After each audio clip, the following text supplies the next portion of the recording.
स्वागत है आप सभी का अपने चैनल द एग्ज़ाम तक पे।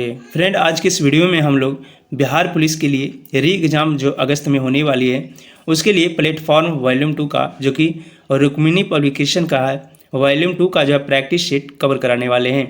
इससे पहले हमने जो है ऑलरेडी प्रैक्टिस शीट नंबर 1, 2 और 3 को कवर करा दिया है। अगर आप लोग नहीं देखे हैं तो चैनल की प्लेलिस्ट या फिर इस वीडियो के डिस्क्रिप्शन में उसका लिंक दे दिया जाएगा, वहाँ से जो है आप लोग प्लेटफॉर्म का वॉल्यूम 2 का प्रैक्टिस शीट नंबर 1, 2 और 3 को देख सकते हैं। तो चलिए फ्रेंड, आज हम लोग प्रैक्टिस शीट नंबर 4 को डिटेल के साथ सभी 100 प्रश्न को हल करने वाले हैं। साथ में आप लोग जो है प्रैक्टिस शीट करते जाइएगा, साथ में आप लोग सभी का क्वेश्चन जो है इसका आंसर कमेंट बॉक्स में देते जाइएगा। लास्ट में आपको ये जवाब देना है कि आपने जो है कितने क्वेश्चन को सही आंसर किया है, लास्ट में आप लोग कमेंट में ज़रूर बताइएगा। तो चलिए फ्रेंड, हम लोग वीडियो स्टार्ट करते हैं। वीडियो स्टार्ट करने से पहले आप लोगों को बता दूं कि अगर आप लोग चैनल पे पहली बार विजिट कर रहे हैं तो चैनल को सब्सक्राइब कर लेंगे, साथ ही जो है बेल आइकन को भी प्रेस कर लीजिएगा ताकि इस पे जितने भी वीडियो अपलोड किए जाए उसका नोटिफिकेशन सबसे पहले आप लोगों तक पहुँचे। तो चलिए फ्रेंड, आज के वीडियो को स्टार्ट करते हैं। आज का पहला प्रश्न है कि एक प्रतिरोध की लंबाई यल है, उसके अनुप्रस्थ भाग का क्षेत्रफल जो है ये ए है और प्रतिरोध जो है आर है। एक अन्य प्रतिरोधक जो कि उसी पदार्थ से बना हुआ है और इसकी लंबाई यल जो कि यल बटे 2 है, अनुप्रस्थ भाग का क्षेत्रफल जो कि 2a है, तो उसका प्रतिरोध क्या हो जाएगा। अगर इसका लंबाई यल और क्षेत्रफल a है, प्रतिरोध r होता है, तो यल बाई 2 है अगर लंबाई और अनुप्रस्थ भाग का क्षेत्रफल 2 है तो इसका प्रतिरोध क्या होगा।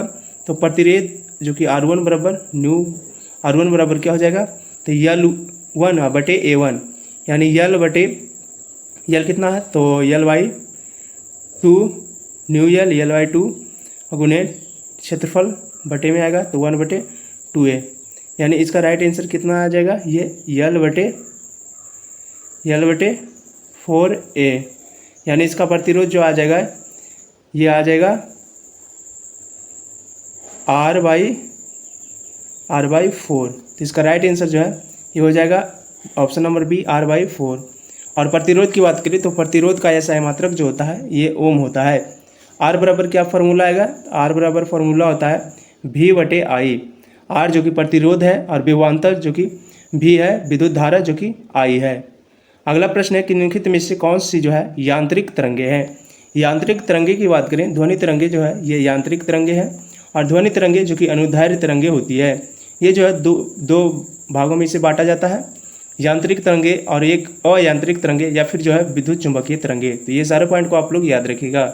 अगला प्रश्न है कि यदि दो क्रमिक शीर्षों के बीच जो है दूरी यल है तो उसके जो है अनुदैर्ध्य को व्यक्त किया जा सकता है।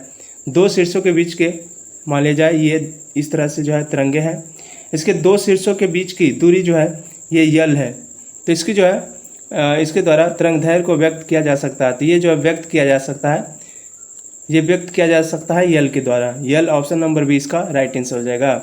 माध्यम के किसी भी कण के एक पूरा जो है कंपन किए जाने पर जो है तरंग जितनी दूरी तय करती है उसे जो है तरंगदैर्ध्य कहते हैं और तरंग का वेग जो होता है आवृत्ति गुने तरंगदैर्ध्य। अगला क्वेश्चन नंबर 4, सघन माध्यम में प्रवेश करने पर जो है प्रकाश की गति में परिवर्तन को क्या कहा जाता है। सघन माध्यम से प्रवेश करने पर प्रकाश की गति में परिवर्तन को ये अपवर्तक सूचकांक कहा जाता है। अपवर्तक सूचकांक ऑप्शन नंबर 20 का राइट आंसर हो जाएगा। प्रकाश की किरण जो कि एक माध्यम से दूसरे माध्यम में जाने पर किरण में जो है विस्थापन की क्रिया को ये अपवर्तन कहा जाता है। और अपवर्तनांक पूछे तो अपवर्तनांक यानी म्यू बराबर होता है निर्वात में प्रकाश की चाल बटे माध्यम में प्रकाश की चाल। अगला है कि एक धनावेशित वस्तु और ऋणावेशित वस्तु को समीप लाने पर जो है उनके बीच क्या लगेगा। जब एक धनावेशित वस्तु और एक ऋणावेशित वस्तु को समीप में लाएंगे तो ये जो है आकर्षण बल लगेगा। आकर्षण बल ऑप्शन नंबर है इसका राइट आंसर हो जाएगा। और समान आवेश के बीच की वस्तु को लाएंगे एक जगह तो ये जो प्रतिकर्षण।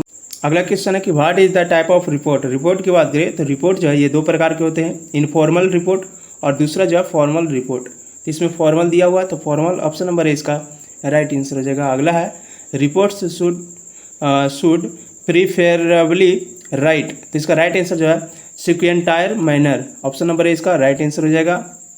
अगला प्रश्न है कि साफ साफ करने वाला, हिंदी का प्रश्न है, साफ साफ करने वाला जो होता है ये अस्पष्टवादी होता है। अस्पष्टवादी ऑप्शन नंबर डी इसका राइट आंसर हो जाएगा। जिसे कहा नहीं जा सकता वो अकथनीय है, और कटु भाषा बोलने वाला जो कि कटुभाषी है, मधुर भाषा बोलने वाला जो कि मृदुभाषी है। अगला है कि उत्पत्ति की दृष्टि से शब्दों के कितने भेद हैं। उत्पत्ति की दृष्टि की बात करें तो उत्पत्ति की दृष्टि से जो है शब्दों के जो है 4 भेद होते हैं, तत्सम, तद्भव, देशज और विदेशज। इसमें जो है 4, ऑप्शन नंबर सी इसका राइट आंसर हो जाएगा। अगला निम्न में से कौन सा जो है देशज शब्द नहीं है। देशज शब्द की बात करें तो देशज शब्द जो है ये लोटा, पगड़ी और खिड़की, ये तीनों जो है देशज शब्द है, लेकिन स्टेशन जो है ये देशज शब्द नहीं है। स्टेशन जो है ये विदेशज शब्द है। तो ऑप्शन नंबर सी इसका राइट आंसर हो जाएगा विदेशज शब्द स्टेशन। इसमें नहीं पूछा था देशज, तो हो जाएगा विदेशज जो कि स्टेशन हो जाएगा। अगला कि सांद्र नाइट्रिक अम्ल और सांद्र हाइड्रोक्लोरिक अम्ल के अनुपात जो है का मिश्रण जो है इक्वारेजिया कहलाता है। ये जो इसका मिश्रण कितना रेशियो में होता है। इनका जो मिश्रण होता है और इनका मिश्रण ये जो है 1:3 में होता है। 1:3 ऑप्शन नंबर 20 का राइट आंसर हो जाएगा। और अम्ल जो है स्वाद में खट्टे होते हैं। अम्ल का जलीय विलयन जो है नीले लिटमस पत्र को लाल कर देता है। कपड़े में जंग के धब्बे हटाने के लिए जो है ऑक्जेलिक अम्ल का प्रयोग किया जाता है। अगला कि आवर्त सारणी की अवधि 4 में निम्नलिखित में से कौन सा जो है निष्क्रिय गैस रखा गया है। आवर्त सारणी की अवधि 4 में जो है क्रिप्टॉन निष्क्रिय गैस को रखा गया है। क्रिप्टॉन ऑप्शन नंबर डी इसका राइट आंसर हो जाएगा। और शून्य वर्ग के तत्व को जो है रासायनिक दृष्टि से निष्क्रिय गैस कहा जाता है, जिसमें helium, neon, argon, krypton, xenon तथा जो है रेडॉन है। तो ये सारे पॉइंट को आप लोग याद रखिएगा। साथ ही जो है रेडॉन को छोड़कर अन्य सभी अक्रिय गैस वायुमंडल में जो है पाए जाते हैं, परंतु अक्रिय गैस के खोज का श्रेय जो है लोकेर, रैमजे, रैले आदि को जो है जाता है। अक्रिय गैस की प्राप्ति दुर्लभ होने के कारण जो है इन्हें दुर्लभ गैस भी कहा जाता है। अगला प्रश्न है कि सबसे शक्तिशाली अवंध निम्नलिखित में से जो है किसके द्वारा व्यक्त किया जाता है। ये जो है ये हाइड्रोजन फ्लोराइड के द्वारा व्यक्त किया जाता है। तो hydrogen fluoride option number C इसका राइट आंसर हो जाएगा, हाइड्रोजन फ्लोराइड। अगला प्रश्न है कि परिवर्तनीय संयोजकता द्वारा प्रदर्शित की जाती है। परिवर्तनीय संयोजकता के द्वारा जो है प्रदर्शित की जा सकती है, ये संक्रमण तत्व को प्रदर्शित की जा सकती है। संक्रमण तत्व ऑप्शन नंबर सी इसका राइट आंसर हो जाएगा। परिवर्तनीय संयोजकता संक्रमण तत्व द्वारा प्रदर्शित किया जाता है। ऐसे तत्व जो कि इलेक्ट्रॉन को त्याग कर धनायन प्रदान करते हैं ऐसे धातु कहलाते हैं। लोहा एक संक्रमण धातु है। संयोजी, यौगिक, दृढ़ और दिशात्मक होते हैं। जब जो है ये 2 सदृश या फिर अदृश्य परमाणु अपनी बाह्यतम कक्षा में जो है इलेक्ट्रॉनों को आपस में साझा करते हैं, तब जो है इनके बीच स्थिति बंध को सहसंयोजी बंध कहलाते हैं। अगला कि परमाणु संख्या 57 वाला तत्व संबंधित होता है। परमाणु संख्या 57 वाले तत्व की बात करें, ये जो है डी ब्लॉक से संबंधित होते हैं। D block option number A इसका राइट आंसर हो जाएगा। और परमाणु संख्या 57 वाला तत्व जो है ये लैंथेनम है। लैंथेनम, इसे भी याद रखिएगा। अगला है कि औषध रसायनज्ञ के लिए जो है औषधि का सर्वाधिक उपयोगी वर्गीकरण है। ये जो है सर्वाधिक उपयोगी वर्गीकरण ये लक्ष्य अणुओं के आधार पर है। तो लक्ष्य अणु के आधार पर ऑप्शन नंबर सी इसका राइट आंसर हो जाएगा। जैसे कि कार्बोहाइड्रेट, लिपिड, प्रोटीन और न्यूक्लिक अम्ल औषधि के लक्ष्य अणु हैं। अगला प्रश्न है कि टार्टरिक अम्ल पाया जाता है। टार्टरिक अम्ल की बात करें तो टार्टरिक अम्ल ये जो है कच्चे आमों तथा अंगूरों में पाया जाता है। कच्चे आम और अंगूर ये दोनों में जो है टार्टरिक अम्ल पाए जाते हैं। तो इसका राइट आंसर जो है ऑप्शन नंबर सी हो जाएगा, 3 और 4। नींबू, संतरा में जो कि सिट्रिक अम्ल पाए जाते हैं। टमाटर में ऑक्जेलिक अम्ल, इमली में टार्टरिक अम्ल पाए जाते हैं। नेटल का डंक में जो है ये फॉर्मिक अम्ल पाए जाते हैं। चींटी का डंक में फॉर्मिक अम्ल, सिरका अचार में एसिटिक अम्ल, सेब में जो है मैलिक अम्ल पाए जाते हैं। दही में जो है लैक्टिक अम्ल पाए जाते हैं। तो ये सारे पॉइंट को आप लोग याद रखिएगा। अगला है मिलान करना है। सिट्रिक अम्ल की बात करें तो सिट्रिक अम्ल जो है ये एस्पेरजिलस नाइगर है। एसिटिक अम्ल की बात करें तो एसिटिक अम्ल जो है ये एजेटोबैक्टर से संबंधित है। ब्यूटेरिक अम्ल की बात करें तो ब्यूटेरिक अम्ल जो है ये है संबंधित, ये क्लोस्ट्रोडियम ब्यूटाइलिकम इससे संबंधित है। लैक्टिक अम्ल जो कि लैक्टोबाइसिलस से संबंधित है। इसका राइट आंसर जो है ऑप्शन नंबर ए हो जाएगा। ए का 2, 2 का ए और सी का 3, डी का 4। साइट्रिक अम्ल जो कि नींबू के रस में पाया जाता है, एसिटिक अम्ल जो कि सिरका में पाया जाता है, और खट्टे मक्खन में जो है ब्यूटरिक अम्ल पाया जाता है, दूध दही में जो है लैक्टिक अम्ल पाए जाते हैं। तो ये सारे पॉइंट को आप लोग याद रखिएगा। अगला है कि कौन से समूह में शामिल तत्व जो कि रंगहीन, स्वादहीन और गंध रहित गैस हैं। ये जो गैस है ये शून्य समूह में है। शून्य समूह में जो है ये उपस्थित होते हैं। तो शून्य समूह ऑप्शन नंबर सी इसका राइट आंसर हो जाएगा। शून्य वर्ग के तत्व जो कि अक्रिय गैस जैसे कि helium, neon, argon, krypton, xenon, radon, ये सभी जो है नोबेल गैस या फिर अक्रिय गैस कहलाते हैं। और ये अक्रिय गैस जो है 18वें वर्ग का तत्व है। अगला है कि सिग्मोइड जो है क्लोन किसका भाग है। सिग्मोइड क्लोन की बात करें तो ये जो है ये बड़ी आंत का भाग है। बड़ी आंत ऑप्शन नंबर 20 का राइट आंसर हो जाएगा। बड़ी आंत की दीवारों में जो भोजन के कुछ लवणों तथा जल का अवशोषण होता है तथा शेष अपचित भोजन जो है ये मल के रूप में मलाशय में एकत्र होता रहता है। ये सारे पॉइंट को आप लोग याद रखिएगा। और एक दिन में मनुष्य की छोटी आंत से जो है 2 लीटर आंतरिक रस का स्त्राव होता है। अगला प्रश्न है कि आंतरिक रसांकुरों की रक्त वाहिकाएं अवशोषित नहीं कर सकती। ये जो अवशोषित नहीं कर सकती है ये फैटी एसिड और ग्लिसरॉल को। तो ऑप्शन नंबर इसका राइट आंसर हो जाएगा फैटी एसिड और ग्लिसरॉल। अगला प्रश्न है कि विटामिन के विशिष्ट भूमिका किसके संश्लेषण में है। ये जो है प्रोथ्रोम्बिन के संश्लेषण में है। तो ऑप्शन डी इसका राइट आंसर हो जाएगा प्रोथ्रोम्बिन। विटामिन के की बात करें तो इसका रासायनिक नाम जो होता है फ्लिक्विनोन होता है। फ्लिक्विनोन ऑप्शन डी थ्रोम्बिन इसका राइट आंसर हो जाएगा। अगला प्रश्न है कि निम्न में से कौन सा जो है जीवाणु अमोनिया को नाइट्राइट में परिवर्तन करता है। ये जो करता है अमोनिया को नाइट्राइट में परिवर्तन ये है विटामिन, नाइट्रोकोकस और नाइट्रोबैक्टर। तो ऑप्शन नंबर 6 का राइट आंसर हो जाएगा ए और बी दोनों। ये दोनों जो है जीवाणु अमोनिया को नाइट्राइट में जो है परिवर्तित करता है। अगला प्रश्न है कि रुधिर संचरण लेने देने के लिए जो है कौन सी सुमेलित नहीं है। इसमें जो है रुधिर संचरण की बात करें यानी ब्लड ट्रांसफक्शन की, ये जो है लेने देने के लिए जो है रक्त ओ सुमेलित नहीं है। तो रक्त ओ ऑप्शन नंबर डी इसका राइट आंसर हो जाएगा। ये जो ओ है किसी को नहीं दे सकता है। रक्त ओ जो है सार्वभौमिक दाता कहते हैं। ये जो है रक्त वर्ग ए बी में कोई जो है एंटीबायोटिक नहीं होता है। इसमें जो है एंटीजन होता है। ये सभी जो है रक्त प्राप्त कर सकते हैं। जैसे ए रक्त वाले वर्ग में एंटीबॉडी जो है बी पाया जाता है और एंटीजन ए, बी में ए एंटीबॉडी और एंटीजन बी।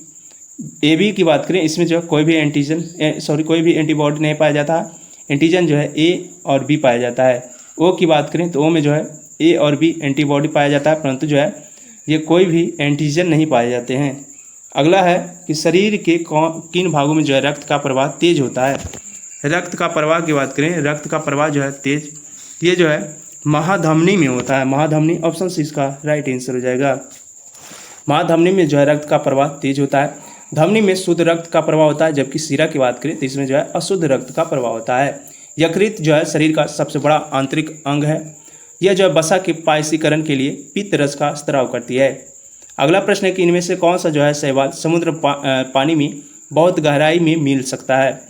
ये जो मिल सकता है ये भूरी शैवाल मिल सकता है। ऑप्शन बी इसका राइट आंसर हो जाएगा।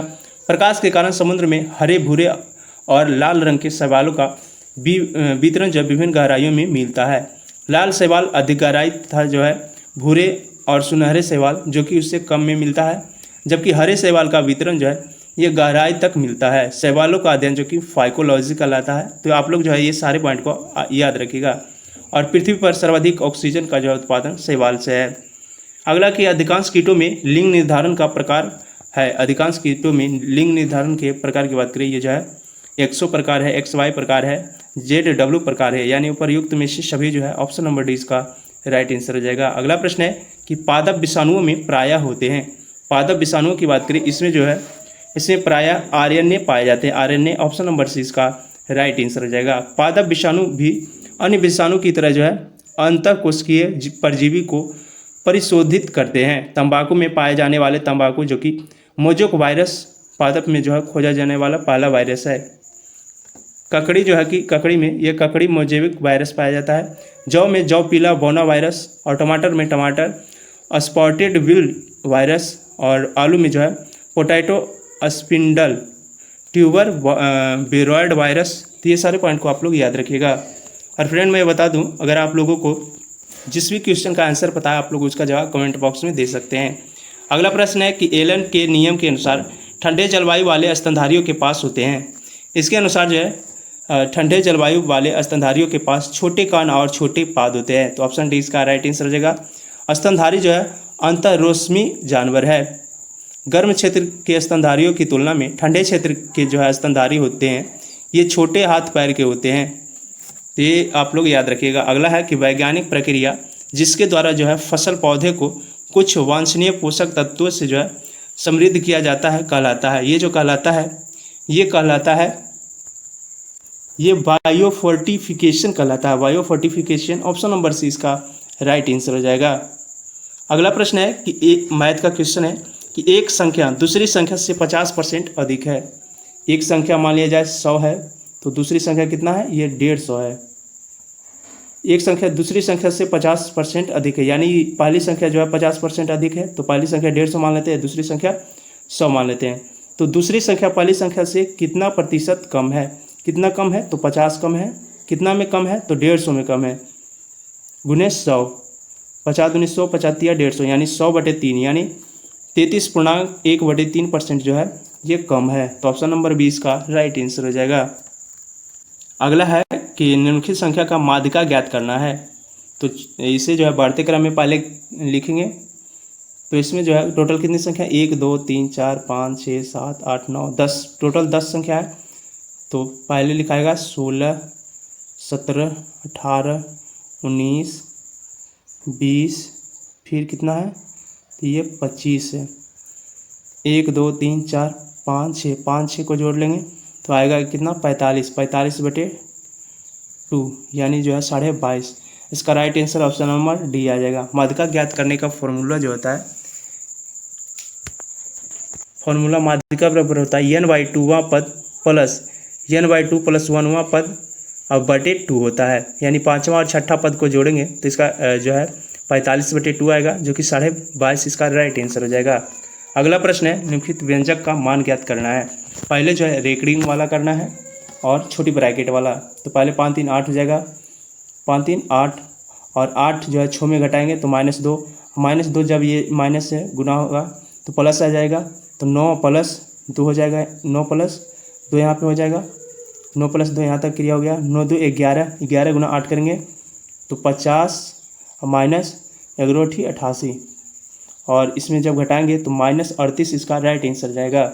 यानी ऑप्शन नंबर सी इसका राइट आंसर हो जाएगा। आप लोग कॉपी पे हल कर लीजिएगा। अगला प्रश्न है कि परिमेय संख्या है। एक परिमेय संख्या की बात करें तो परिमेय संख्या जो है ये ऑप्शन नंबर बी हो जाएगा। ऑप्शन नंबर बी √2 + 1/√8 का होल स्क्वायर, ये जो है परिमेय संख्या है। जब इसे हल कीजिएगा तो ये जो है 25/8 आएगा जो कि एक परिमेय संख्या है। आप लोग इसे हल कर लीजिएगा कॉपी पे तो ये 25/8 आएगा। अगला प्रश्न है निम्नलिखित में से कौन सी जो कर्नाटक की एक पूर्व की ओर बहने वाली नदी नहीं है। पूर्व की ओर बहने वाली नदी नहीं की बात करें तो मांडवी जो है ये पूर्व की ओर नहीं बहती है। ये जो मांडवी नदी है ये गोवा राज्य की मुख्य नदी है। मांडवी नदी जिसे जो है महादायी नदी भी कहा जाता है। मंजरा, तुंगभद्रा, भीमा ये सभी जो है पूर्व की ओर बहने वाली नदियाँ हैं। पूर्व की ओर बहने वाली नदियाँ जो कि स्वर्णरेखा, बैतरणी, ब्राह्मणी, वंशधरा, पेन्नार, पल्लार और बैगई ये सभी नदियाँ जो है पूर्व की ओर बहने वाली प्रायद्वीपीय नदियाँ हैं। तो इसे जो है आप लोग याद रखिएगा। अगला प्रश्न है कि जब सरकार अपनी राजस्व आय से अधिक खर्च करता है तब जो है इस अधिक्य को क्या कहते हैं। तब जो है ये इस अधिक्य को राजस्व घाटा कहा जाता है। राजस्व घाटा ऑप्शन डी इसका राइट आंसर रहेगा। जब सरकार अपनी राजस्व आय से अधिक खर्च करती है तब जो है अधिक्य को राजस्व घाटा कहते हैं। राजस्व घाटा का एक नई अवधारणा है जिसे जो पहली बार वर्ष 2011 से 12 के संघीय बजट में जो है इस्तेमाल किया गया था। तो इससे जो है सारे पॉइंट को आप लोग याद रखिएगा। अगला कि किस योजना में कृषि तथा संबंधित क्षेत्रों में जो है औसत विकास दर सर्वाधिक रही थी। सबसे अधिक औसत दर विकास की बात करें ये जो है 8वीं योजना में रही थी। 8वीं योजना ऑप्शन नंबर सी इसका राइट आंसर हो जाएगा। और 8वीं पंचवर्षीय योजना जो कि 1992 से 97 में कृषि तथा संबंधित क्षेत्रों में औसत विकास दर सर्वाधिक रही थी। और पहली पंचवर्षीय योजना जो कि 51 से 56 तक चला था। तो ये सारे पॉइंट को आप लोग याद रखिएगा। सातवीं योजना की बात करें, ये जो है 85 से 90 तक, और इसका उद्देश्य था तीव्र खाद्यान्न उत्पादन, रोजगार तथा जो है समान उत्पादकता में बढ़ोतरी पर बल देना। नौवीं पंचवर्षीय योजना जो कि 1997 से 2002 के बीच रहा था, और इसमें था उच्च विकास दर लक्ष्य रखा गया था। साथ ही इसमें जो है 7 मूल न्यूनतम सेवाओं पर जो है बल दिया गया था। अगला प्रश्न है कि प्लासी की जंग के बाद सिराजुद्दौला को मार दिया गया और इसे जो है कहाँ के नवाब को जो है बनाया गया। वहाँ के नवाब की बात करें तो वहाँ के नवाब जो है फिर ये किसे बनाया गया, तो ये जो है मीर जाफ़र को बनाया गया। प्लासी की जंग के बाद जो है सिराजुद्दौला को मार दिया गया और वहाँ के नवाब जो है मीर जाफ़र को बनाया गया। मीर जाफ़र ने सिराजुद्दौला के साथ जो है विश्वघात किया था। मीर जाफ़र के पुत्र जो कि मीरन ने सिराजुद्दौला की हत्या करवा दी थी। मीर कासिम को हटाने के बाद जो है मीर जाफ़र पुनः बंगाल का जो है नवाब बनाया गया। मीर जाफ़र को 1760 ईस्वी में हटाकर जो इसके बाद मीर कासिम को बंगाल का नवाब बनाया गया, जो कि हैदर अली मैसूर। और हैदर अली की बात करें तो हैदर अली जो है ये मैसूर के संस्थापक थे, जो कि 1761 में स्थापना की थी। टीपू सुल्तान जो कि अंग्रेज का सबसे कट्टर दुश्मन साबित हुआ था। तो ये सारे पॉइंट को आप लोग याद रखिएगा।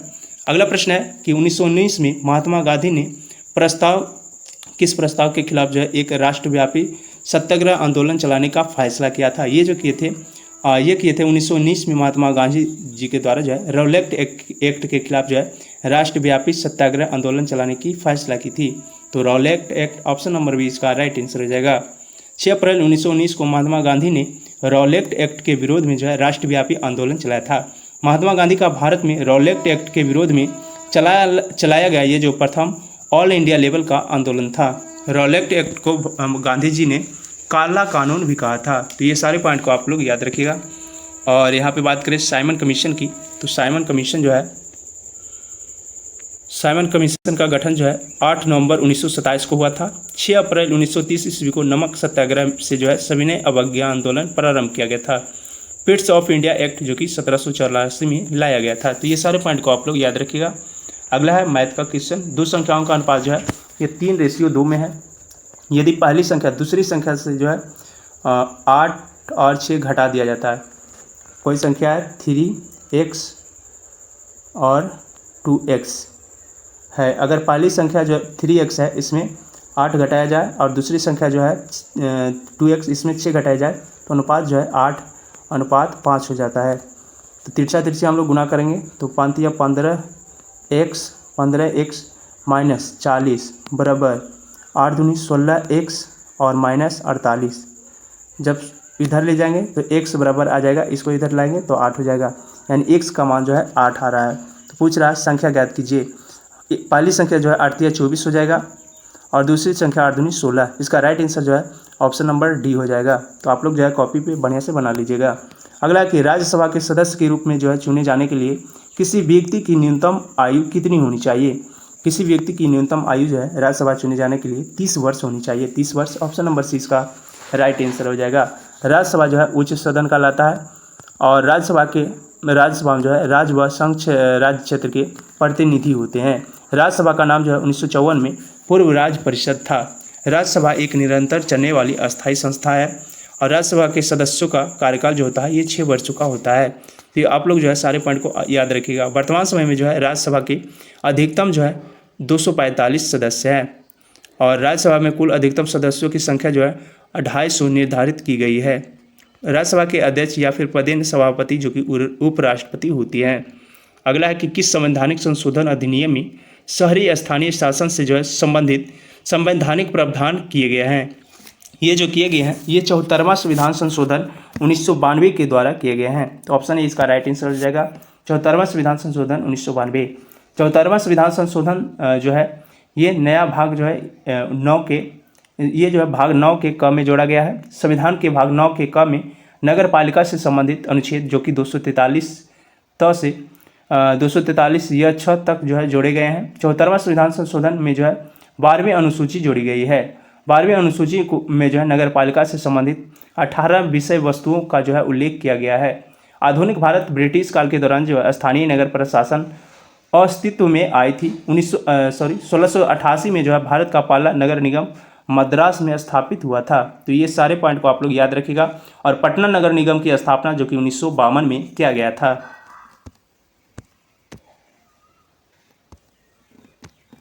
अगला प्रश्न है कि भारत में सर्वोच्च न्यायालय के न्यायाधीश यानी भारत के मुख्य न्यायाधीश सहित जो है अधिकतम कितनी संभावित संख्या होती है।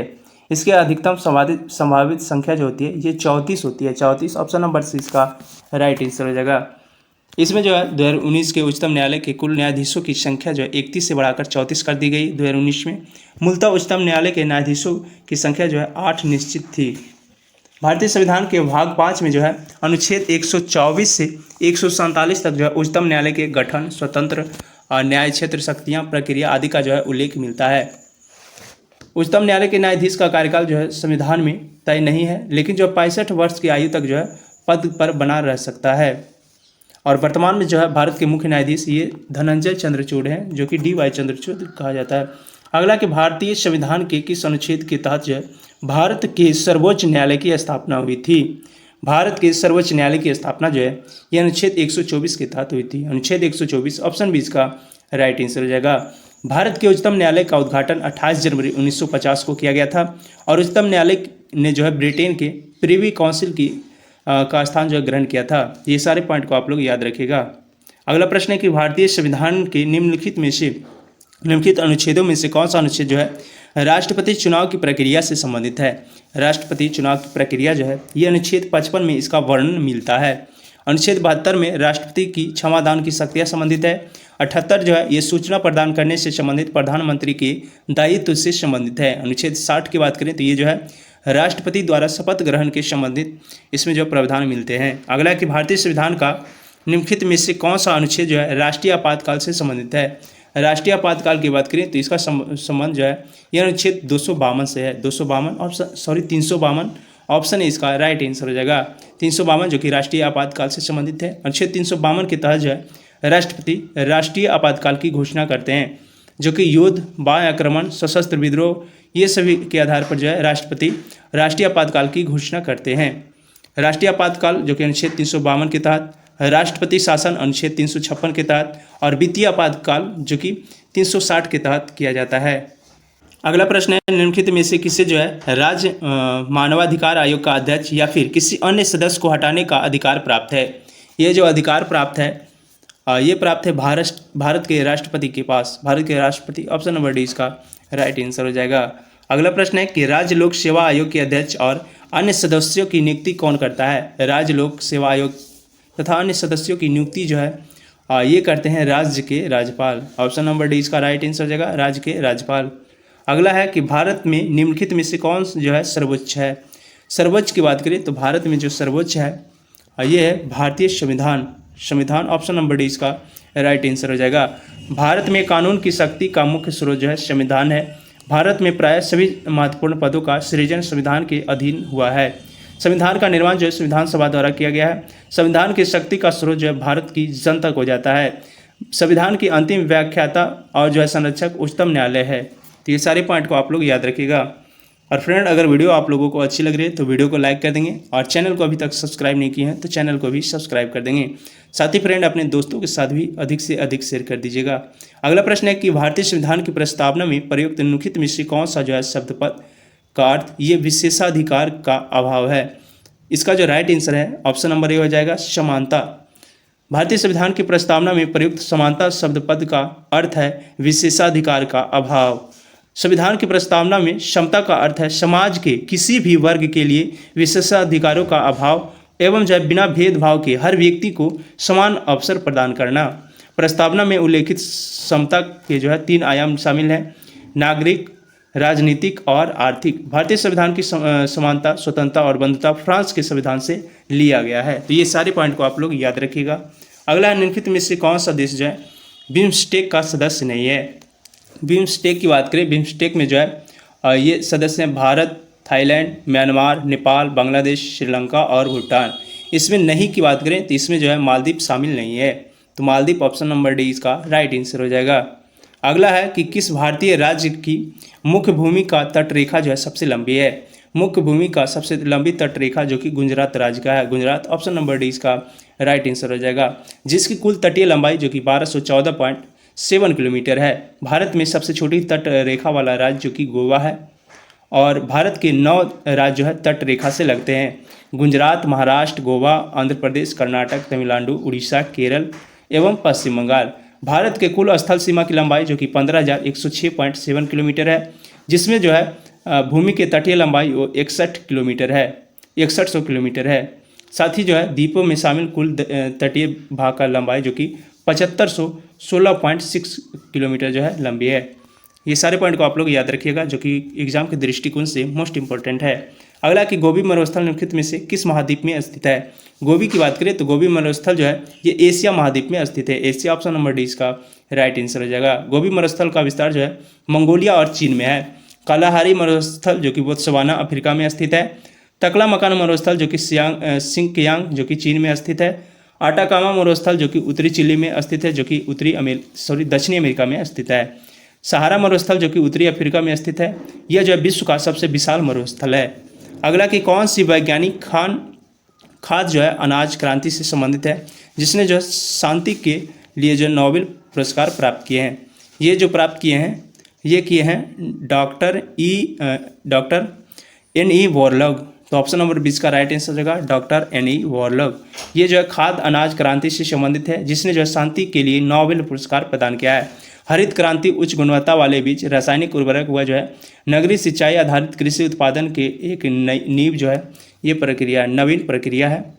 इससे जो है अधिक उपज देने वाली किस्मों को कार्यक्रम भी कहा जाता है। हरित क्रांति शब्द का प्रयोग जो है सर्वप्रथम अमेरिका के डॉक्टर विलियम गॉर्ड ने किया था। तो ये सारे पॉइंट को आप लोग याद रखिएगा। अगला कि डॉक्टर जिवागो के लेखक हैं। डॉक्टर जिवागो के लेखक की बात करें तो ये जो है ये बोरिस पास्टरनोक हैं। बोरिस पास्टरनोक ऑप्शन नंबर डी इसका राइट आंसर हो जाएगा।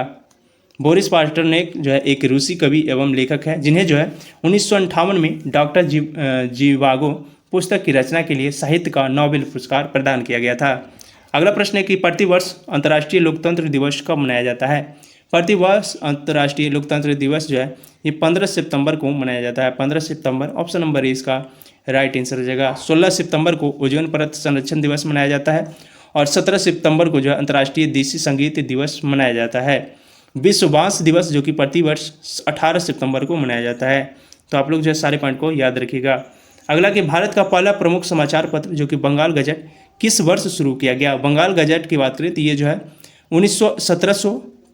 1780 में शुरू किया गया था। 1780 ऑप्शन नंबर है इसका राइट आंसर हो जाएगा। बंगाल गजट जो कि समाचार पत्र के संपादक जेम्स ए हिक्की थे। मद्रास मेल भारत में प्रथम जो है सांध्य समाचार पत्र है और हिंदी का प्रथम समाचार पत्र उदंत जो है मारदंड, इसके जो है संस्थापक जुगल किशोर शुक्ला थे। अमृत बाजार पत्रिका बांग्ला भाषा का वर्नाकुलर प्रेस एक्ट से जो है बचने के लिए 1878 में अंग्रेजी भाषा का समाचार पत्र बनाया गया था। ये सारे पॉइंट को आप लोग याद रखिएगा। और सोम प्रकाश के संस्थापक जो कि द्वारकानाथ विद्याभूषण है। संजीवनी के संस्थापक जो कि कृष्ण कुमार मित्र हैं।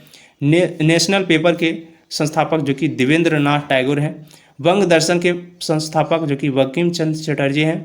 तो ये सारे पॉइंट को आप लोग याद रखिएगा। अगला है कि पूर्वी गंग वंश के राजा जो कि नरसिंह देव प्रथम ने किस विश्व विरासत स्थल का निर्माण कराया था। ये जो निर्माण कराए थे ये सूर्य मंदिर का निर्माण कराए थे। सूर्य मंदिर ऑप्शन नंबर सी इसका राइट आंसर हो जाएगा। पश्चिमी गंग वंश जो कि पूर्वी गंग वंश ये जो है राजा नरसिंह देव प्रथम ने सूर्य मंदिर का निर्माण कराए थे। और अगला प्रश्न है कि नई दिल्ली और इसकी इमारतों का डिज़ाइन जो है किसने जो है दो वास्तुकार कौन थे। इसके डिजाइन करने वाले की बात करें तो दो वास्तुकार थे, एक एडवर्ड लुटियंस, एक हार्वर्ड बेकर। तो इसका राइट आंसर जो है ऑप्शन नंबर सी हो जाएगा, एडवर्ड लुटियंस और हार्वर्ड बेकर। इन्होंने जो है न्यू दिल्ली के और इसकी इमारतों का जो है डिजाइन किया था। नई संसद भवन का वास्तुकार जो है ये बिमल पटेल हैं। चंडीगढ़ जो कि ली कार्बोजियर और गेटवे ऑफ इंडिया के वास्तुकार जो कि जॉर्ज बीटेट हैं। रॉक गार्डन जो कि चंडीगढ़ में स्थित है, इसके जो वास्तुकार हैं ये नेक चंद्र सैनी हैं। मुंबई का ताज होटल का वास्तुकार जो कि सीताराम खांडे राव और वैद एवं जो है DN मिर्जा, ये दोनों जो है मुंबई का ताज होटल के वास्तुकार हैं। विक्टोरिया मेमोरियल के वास्तुकार जो कि विलियम इमर्सन है। ये सारे पॉइंट को आप लोग याद रखिएगा, ये सारे जो है मोस्ट इम्पोर्टेंट है। अगला है मैथ का क्वेश्चन कि 1 किलो में जो है 150 पुरुषों के लिए एक किले में 150 पुरुषों के लिए 45 दिन के रसद सामग्री हैं। ये जो है 10 दिन बाद 25 पुरुष किले से चले गए, यानी 150 पुरुष के लिए जो है 45 दिन का सामग्री था। इसमें से जो है 10 दिन तो टोटल जो है 45 150 पुरुष ही कार्य किए, तो बचा कितना दिन? 45 दिन में 10 दिन तक कार्य किए, तो ये जो है 35 दिन तक 150 पुरुषों का 35 दिन तक का भोजन बचा था, रसद सामग्री। उसमें जो है इतना में बची रसद सामग्री जो कि अब बचा 35 दिन के लिए, इसमें जो है 25 पुरुष किले से चले गए। 150 में से 25 चले गए, बचे कितने? तो 125 बचे। तो जो है शेष सामग्री इतने को कितने जो है दिनों में चलेगा, कितने दिन तक चलेगा? तो 25 बचे, 25 से 25 छक 150 और 5 से 7 बचे 35, यानी 7 छक 42, टोटल जो है 42 दिन तक और चलेगा। यानी इसका राइट आंसर जो है ऑप्शन नंबर ए हो जाएगा। अगला प्रश्न है कि एक समद्विबाहु त्रिभुज के शीर्ष से इसके आधार पर खींचा गया लंब जो है 12 सेंटीमीटर है और इसका परिमाप जो है 36 सेंटीमीटर है। त्रिभुज का क्षेत्रफल ज्ञात करना है। अगर हम लोग बात करें यहाँ पे, अगर हम लोग त्रिभुज का क्षेत्रफल की बात करें तो त्रिभुज का क्षेत्रफल होता है 1/2 गुने आधार गुने ऊंचाई होता है। तो आप लोग यहाँ से आधार निकाल लीजिएगा। आधार जो है 10 सेंटीमीटर आ जाएगा, परिमाप 12 है, आधार इसका 10 सेंटीमीटर आ जाएगा। तो क्षेत्रफल निकालने के लिए 1/2 गुने इसका जो है आधार कितना आ जाएगा? तो ये 10 सेंटीमीटर और ऊंचाई कितना है? तो ये 12 है। तो 5 12 25 60, यानी इसका राइट आंसर जो है 60 मीटर स्क्वायर इसका राइट आंसर हो जाएगा, 60 सेंटीमीटर स्क्वायर, जो कि ऑप्शन नंबर 20 का राइट आंसर हो जाएगा। अगला प्रश्न है कि ए एक कार्य को 24 दिनों में पूरा कर लेता है और उसने जो है 21 दिन कार्य किया, फिर जो है 20 शेष बचे कार्य को 21 दिन तक कार्य किया, यानी 3 दिन का एक कार्य 3 दिन के लिए बचा। बी ने शेष कार्य को जो 3 दिन के लिए एक बचा था वो 5 दिनों में पूरा करता है। बी जो है 3 दिनों वाला कार्य 5 दिनों में पूरा करता है, तो इसका रेशियो जो है हो जाएगा ये 5:3 इसकी क्षमता हो जाएगी। ए और बी एक साथ मिलकर कार्य कितने दिन में करेगा? 5 क्षमता से जो है ए किसी कार्य को 24 दिन में करता है, 24 गुने 5, और ए बी जो है मिलकर 8 क्षमता से इस टोटल कार्य को कितने दिनों में करेगी? 8 या 24, यानी 15 दिन। इसका राइट आंसर जो है ऑप्शन नंबर डी आ जाएगा। अगला प्रश्न है मैथ का क्वेश्चन है, मैं इसका राइट आंसर बता देता हूँ। इसका राइट आंसर जो है ऑप्शन नंबर डी हो जाएगा, -1/2। आप लोग हल कर लीजिएगा।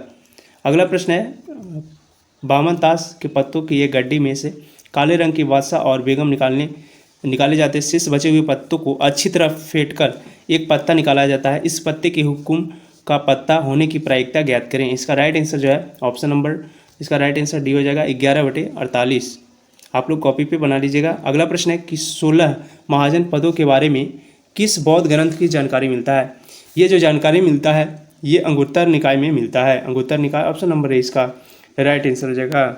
6ठी शताब्दी ईसा पूर्व में 16 महाजन पद का उल्लेख जो है सुत्त पिटक का एक भाग जो कि अंगुत्तर निकाय है, और जैन धर्म बात करें जैन साहित्य में जो है ये भगवती सूत्र से मिलता है। अंगुत्तर निकाय अधिक प्रमाणिक वाला माना जाता है। अधिकांश महाजन पद जो है ये उत्तर प्रदेश और बिहार में केंद्रित था। दक्षिण भारत का एकमात्र महाजन पद जो कि असमक था, जिसकी राजधानी जो है गोदावरी नदी के तट पर पोटली या फिर पोतना थी।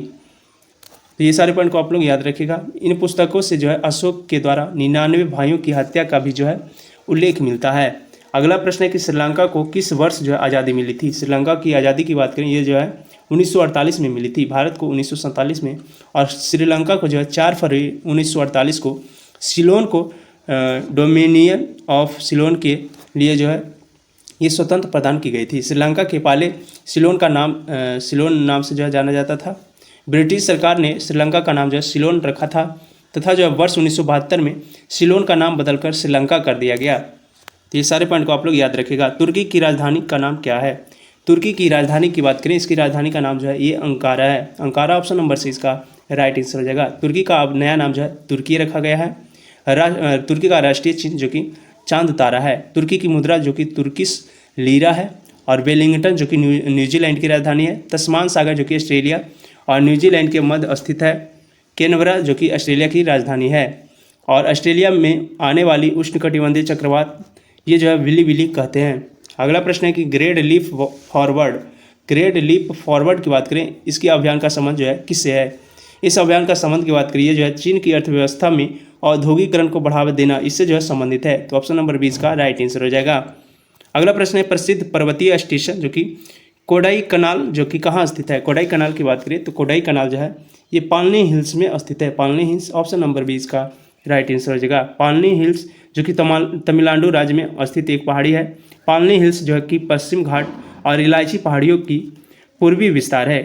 कोडाई कनाल की बात करें ये जो है हिल स्टेशनों की राजकुमारी कहा जाता है। कोडाई कनाल को जो है 1845 ईस्वी में एक हिल्स स्टेशन के रूप में जो है विकसित किया गया था। इस क्षेत्र में मूल निवासी जो कि पलैया जनजाति हैं।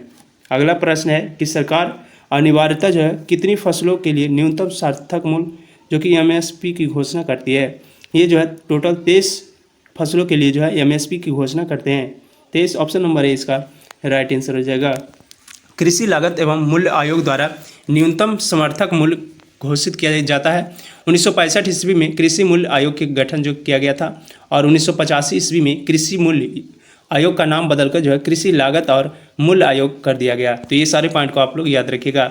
अगला है कि वस्तुओं और सेवाओं के उत्पादन के लिए सबसे कम क्या आवश्यक है। सबसे कम जो है सबसे कम ये लोगों की शिक्षित करने के लिए संस्थान, ये जो है सबसे कम आवश्यक है। तो ऑप्शन डी इसका राइट आंसर हो जाएगा।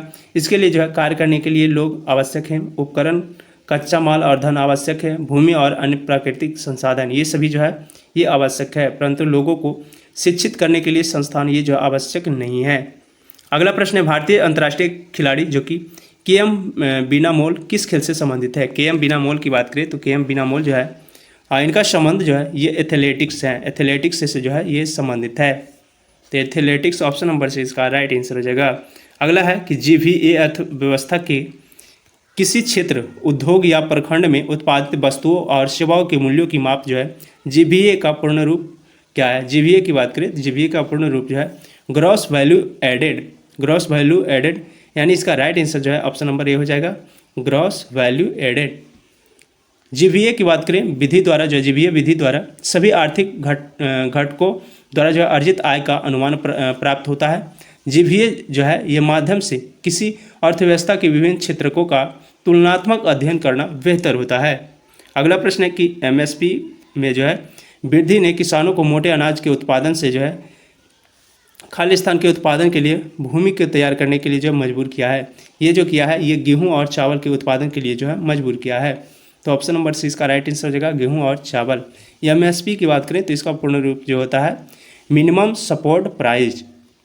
अगला प्रश्न है कि स्टैंड अप इंडिया योजना में ग्रीनफील्ड उद्यम स्थापित करने के लिए जो है कितने के बीच राशि जो है बैंक ऋण की सुविधा हर बैंक की शाखा में कम से कम जो है अनुसूचित जाति जो कि एससी या फिर एसटी के लिए ऋणों को कम से कम एक महिला को प्रदान की जाती है। ये जो प्रदान की जाती है ये 10 लाख और 1 करोड़। ऑप्शन नंबर ए इसका राइट आंसर हो जाएगा। स्टैंड ऑफ इंडिया की बात करें तो इसका जो है शुभारंभ ये 5 अप्रैल 1916 को जगजीवन राम के जन्मदिन पर किया गया था। स्टैंड ऑफ इंडिया का संचालन जो है भारतीय लघु विकास बैंक जो कि सिडबी द्वारा होता है। अगला प्रश्न है कि किसी देश द्वारा जो है एक वित्तीय वर्ष के दौरान उत्पादित वस्तुओं और सेवाओं के मूल्यों का योग क्या कहलाता है। ये जो कहलाता है ये राष्ट्रीय आय कहलाता है। ऑप्शन से इसका राइट आंसर हो जाएगा राष्ट्रीय आय। राष्ट्रीय आय की गणना जो है इसकी गणना में लागत और मूल्यों का जो है ध्यान रखा जाता है। अमेरिकी अर्थशास्त्री जो कि साइमन क्रूजनेट्स के द्वारा जो है इन्होंने देश की घरेलू एवं राष्ट्रीय आय मापने के लिए 4 अवधारणाएं जो कि विकास की हैं जीडीपी। अगला प्रश्न है कि कौन सा पुरस्कार विश्व आर्थिक मंच द्वारा कलाकार को दिया जाता है जो कि कला के माध्यम से विश्व की स्थिति में सुधार लाना चाहते हैं। ये जो है ग्रैमी पुरस्कार दिया जाता है। ग्रैमी पुरस्कार ऑप्शन से इसका राइट आंसर हो जाएगा। वर्ष 2020 में दीपिका पादुकोण को जो है क्रिस्टल अवार्ड से सम्मानित किया गया था। अगला है कि कंपन स्वरी वाद्य यंत्रों को नाट्य शास्त्र में क्या कहा जाता है। ये जो कहा जाता है ये कहा जाता है धन्यवाद। ऑप्शन नंबर से इसका राइट आंसर हो जाएगा। और नाट्य शास्त्र की रचनाकार जो कि भरत मुनि को कहा जाता है। अगला प्रश्न है कि निम्नलिखित में से किस भारतीय फुटबॉल खिलाड़ी का उपनाम जो है सिक्किमीज स्नाइपर जो है ये जो है ये है वाईचुंग भूटिया का नाम। वाईचुंग भूटिया ऑप्शन बी इसका राइट आंसर हो जाएगा। वाईचुंग भूटिया जो कि जेरी जिरसोंग के बाद भारत के दूसरी सबसे कम उम्र के अंतर्राष्ट्रीय गोल स्कोरर हैं। फुटबॉल टीम के पूर्व कप्तान जो कि बाईचुंग भूटिया रह चुके हैं। बाईचुंग भूटिया के नाम पर जो है सिक्किम राज्य में एक फुटबॉल स्टेडियम भी बनाया जा रहा है। अगला कि अर्जुन तपस्या दुनिया की सबसे बड़ी नक्काशीदार मूर्तिकार में से एक है। ये जो है कहाँ स्थित है, ये जो है कहाँ में स्थित है, तो ये जो स्थित है और ये महाबलीपुरम तमिलनाडु में स्थित है। महाबलीपुरम तमिलनाडु, ऑप्शन डी इसका राइट आंसर हो जाएगा। अर्जुन तपस्या का निर्माण जो है ये 7वीं सदी में किया गया था।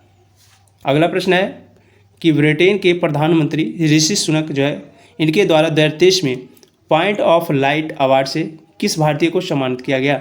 पॉइंट ऑफ लाइट अवार्ड से सम्मानित होने वाले भारतीय की बात करें, ये जो है ये है राजिंदर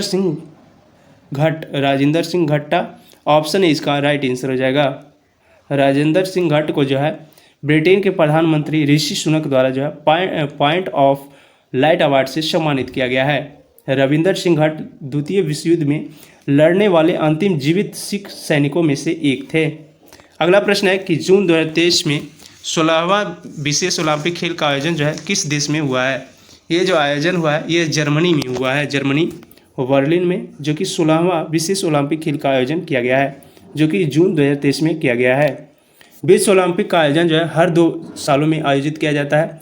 25 में जो कि इटली में होगा और 27 में ऑस्ट्रेलिया में इसका आयोजन होगा। अगला है पूर्वोत्तर भारत की पहली एयरलाइन कंपनी को परिचालन शुरू करने की स्वीकृति जो है प्राप्त हुई है। ये स्वीकृति जो है ये जेटविंग्स एयरवेज के द्वारा हुई है। जेटविंग्स एयरवेज, ऑप्शन सी इसका राइट आंसर हो जाएगा। इंडियन एयरलाइंस की स्थापना जो कि 1953 में हुई है। भारत में वायु दूर एयरलाइंस की स्थापना जो है 1981 में किया गया है और एयर इंडिया की पहली उड़ान जो कि 1932 में कराची से मुंबई के लिए रवाना हुई थी। अगला प्रश्न है कि दिल्ली सेवा विधेयक 2023 के पक्ष में राज्यसभा में कितने मत पड़े। दिल्ली सेवा विधेयक 2023 के पक्ष में जो है राज्यसभा में ये 131 मत पड़े थे। 131, ऑप्शन नंबर 20 का राइट आंसर हो जाएगा। इस विधेयक को जो है आधिकारिक तौर पर राष्ट्रीय राजधानी क्षेत्र दिल्ली सरकार संशोधन विधेयक 2023 के रूप में जाना जाता है। इस विधेयक के विरोध में जो है राज्यसभा में 102 मत पड़े थे। अगला है कि हर घर जल प्रमाणित जिलों में जल जीवन मिशन कार्यान्वयन, इसमें जो है कौन सा शहर शीर्ष पर रहा है। इसमें जो है शीर्ष पर श्रीनगर रहा है। श्रीनगर, ऑप्शन नंबर डी इसका राइट आंसर हो जाएगा। अगला प्रश्न है कि choose the meaning of the items, जो कि गिव अप की बात करें तो गिव अप जो है ये होता है, गिव अप मतलब त्यागना, त्याग करना, ये सब होता है। इस वाक्यों में प्रयोग इस प्रकार है। गिव अप का जो है आइटम्स हो जाएगा इसका आइटम्स हो जाएगा रिनाउंस, यानी ऑप्शन नंबर डी इसका राइट आंसर हो जाएगा। He gives up all his bad habits. अगला प्रश्न है तुमने गलती की है, इसका ट्रांसलेशन क्या हो जाएगा। You have made a mistake, you have made a mistake, यानी इसका राइट आंसर जो है ऑप्शन नंबर डी हो जाएगा। गलती करने का अथवा क्राइम करने के लिए मेक, कमिट शब्द। अगला है choose the suitable preposition, suitable preposition को चूज करना है। Sheela lives with her parents, यानी इसमें जो है विथ का प्रयोग होगा क्योंकि ये जो है शीला लिव्स, यानी शीला जो है शीला अपने माता पिता के साथ रहती है, तो साथ का क्या हो जाएगा, विथ का प्रयोग हो जाएगा। अगला है सी इज नॉन खालिस्तान मी, इसमें जो है टू का प्रयोग होगा। नॉन शब्द का प्रयोग जो है पैसिव वॉइस के लिए किया गया है। इसके बाद जो है इनडायरेक्ट ऑब्जेक्ट के पहले जो है टू का प्रयोग किया जाता है, तो इसमें जो है राइट आंसर टू हो जाएगा। सी इज नॉन टू मी। अगला प्रश्न है कि choose the correct verb from her uncle Khalistan not have a car, इसमें जो है उसके चाचा के पास कार नहीं है, तो डोंट, डू नॉट और डज नॉट हैव का प्रयोग जो है अधिकार, ये प्रीपोजिशन में न होने के अर्थ में किया जाता है, तो इसका राइट आंसर जो है, इसका राइट आंसर ये हर है, तो हर में जो है इसका राइट आंसर डज का प्रयोग किया जाएगा। डज, ऑप्शन नंबर 20 का राइट आंसर हो जाएगा। अगला प्रश्न है कि यदि तापमान बढ़ता है तो ध्वनि की गति पर क्या प्रभाव पड़ेगा। यदि तापमान बढ़ता है तो ध्वनि की गति जो है ये भी बढ़ जाती है। बढ़ना, ऑप्शन नंबर डी इसका राइट आंसर हो जाएगा। और वायु में 1 डिग्री सेंटीग्रेड ताप बढ़ने पर जो है ध्वनि की चाल ये 0.61 मीटर पर सेकेंड बढ़ जाती है। ताप समान होने पर गैस में जो है ध्वनि की चाल ये जो है दाब का कोई भी प्रभाव नहीं पड़ता है। अगला प्रश्न है कि एक बर्तन जिसमें जो है 2 समतल दर्पण समकोण पर लगाए गए हैं, इसमें जो है पानी से भरा दिया गया है, आपतित किरण में कुल जो है विचलन होगा। इसका राइट आंसर जो है, इसका राइट आंसर ये ऑप्शन नंबर डी इसका राइट आंसर हो जाएगा 180 degree. 2 pi minus 2 into pi by 2, जब इसे आप लोग हल कीजिएगा तब पाई का मान जो है 180 डिग्री आ जाएगा। अगला प्रश्न है, निम्नलिखित में से भिन्नता के कारण जो है संपीड़न और विरलीकरण उत्पन्न होते हैं। ये जो उत्पन्न होते हैं ये हवा का दबाव के कारण होते हैं। तो हवा का दबाव ऑप्शन नंबर ए इसका राइट आंसर हो जाएगा। अनुदैर्ध्य तरंग संपीड़न और विरलन के रूप में जो है गमन करता है। विद्युत चुंबकीय संचरण के लिए माध्यम की आवश्यकता होती है। अगला प्रश्न है कि जब 2 समान बल किसी निकाय पर और विपरीत दिशा में कार्य कर रहे हो तो निकाय का कार्य करने वाला बल जो है बन जाता है। ये जो बनता है ये शून्य हो जाता है। शून्य ऑप्शन नंबर 20 का राइट आंसर हो जाएगा। अगला प्रश्न है, कौन सा जो है अणु समतलीय है। JdF4 जो है ये समतलीय अणु है। तो ऑप्शन नंबर 20 का राइट आंसर हो जाएगा। अगला प्रश्न है,